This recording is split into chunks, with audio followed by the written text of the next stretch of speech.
Welcome back. All right, so we're going to talk about the Dallas Stars as I continue through this series. I will get all 32 of them done. Promise you that. So we're going to talk about Dallas today.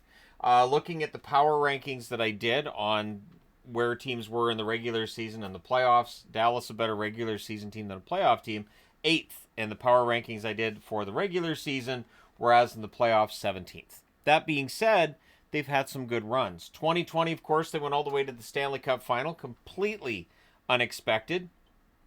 Anton Hudobin, a big part of the reason they went all the way to the Stanley Cup final. His name not appearing on the board other than that, so there you go. And then the conference finals, they've got there 3 times. 2008, 2023, and 2024. Again, looking back as far as the 2000-2001 season.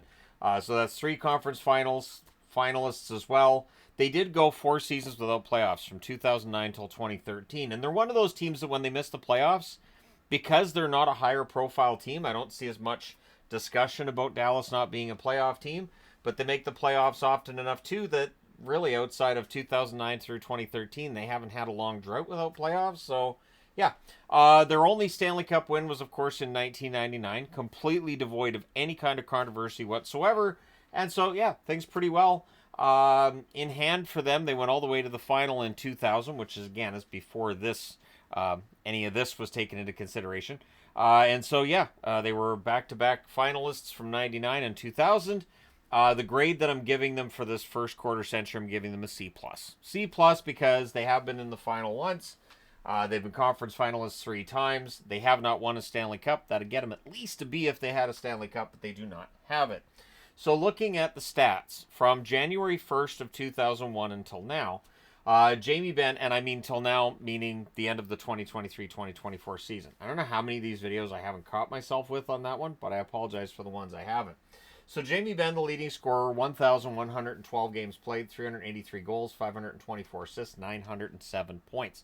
He should reach 1,000 points in his career, and then we'll have the debate about whether or not he's a Hall of Famer. And I'm sure that will be a rational, nice, normal conversation. Tyler Seguin, second on the list, 766 games played, 295 goals, I should say, 372 assists, 667 points. Mike Modano, third on the list, 636 games played, 196 goals, 312 assists, 508 points, because that's at the end of his career. Earlier in his career, of course, his numbers being much better. Brendan Morrow, 734 games played, 221 goals, 253 assists, 474 points. Mike Ribeiro, 461 games played, 123 goals, 284 assists, 407 points. John Klingberg is on the list, 552 games played, 71 goals, 303 assists, 374 points. Louis Eriksson makes the board. Good for Louis. 501 games played, 150 goals, 207 assists, 357 points.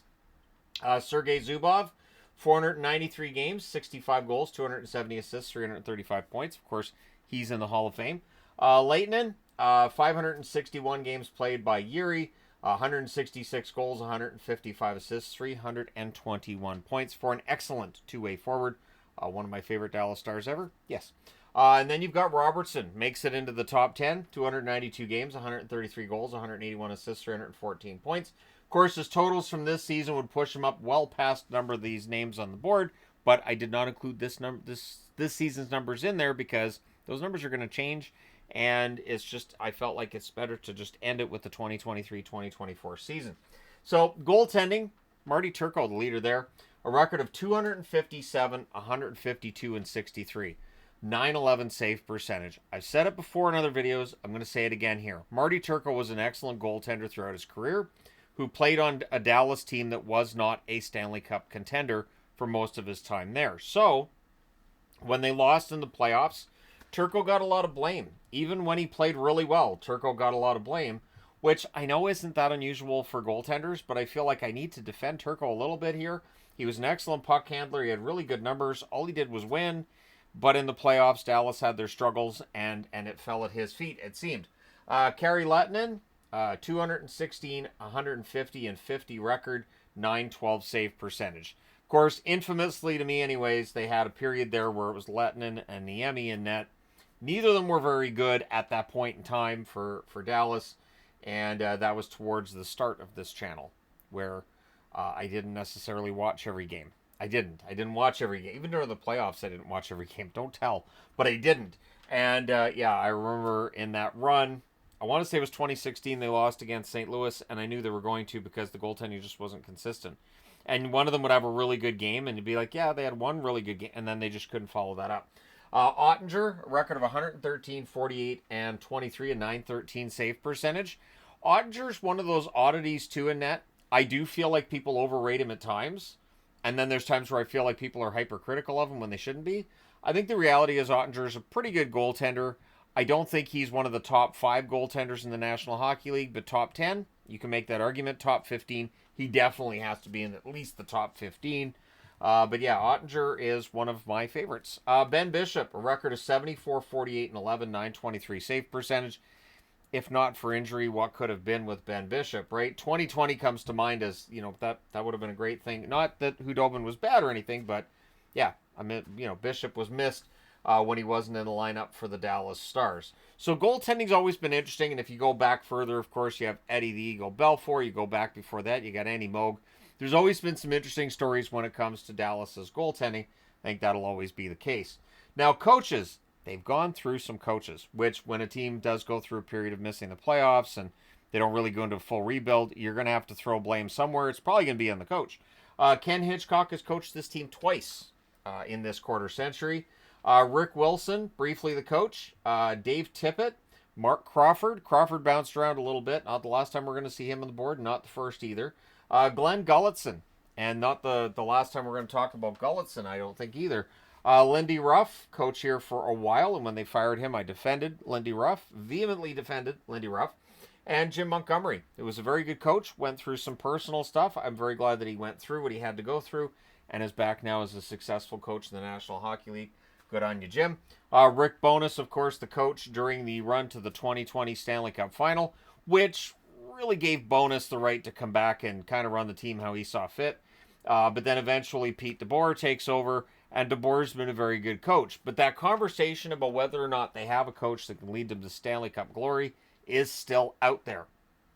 Though if it goes to Game 7, they win, because Pete DeBoer doesn't lose Game 7s. It's one of those oddities. So general managers, Bob Gainey, who was an excellent general manager, but towards the end of his time there, I remember a lot of criticism. Doug Armstrong was general manager of the Dallas Stars. Yep. And then Brett Hull and Les Jackson it was a weird time. It was a weird time. The less said about it, the better.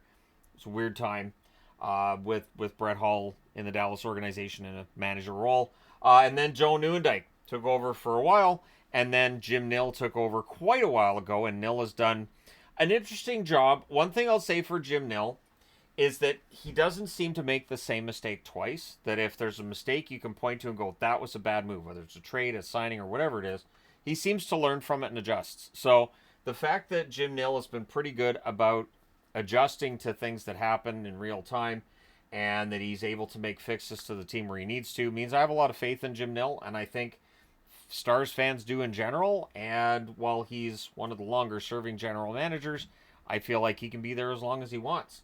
And then you get to captains. It's not a very long list of captains with Dallas. Darian Hatcher was captain for a nice long time. Mike Modano almost wasn't captain, but his last few years there, he was captain of Dallas. And then Brendan Morrow. One of those players that, long-term probably gets forgotten in the grand scheme of things because he wasn't a superstar player. But Morrow was an excellent two-way forward, and he was a good leader for the team. And then, of course, Jamie Benn, who has been captain of the Dallas Stars for over a decade and will very likely be captain of the Dallas Stars until his retirement or until he leaves the team for some other reason. But I don't see any reason why Jamie Benn won't spend his entire career in Dallas unless something else comes up. But Dallas was my pick for the Stanley Cup this season, so maybe this is the year that he gets the Stanley Cup, the team gets the Stanley Cup, or maybe I'm just a jinx. One way or the other, right? There you go. But let me know your thoughts in the comment section below, as always. Don't forget to hit like and subscribe in the event you may not have done so already. Thank you guys so much for all your support as always. I will talk to you again soon.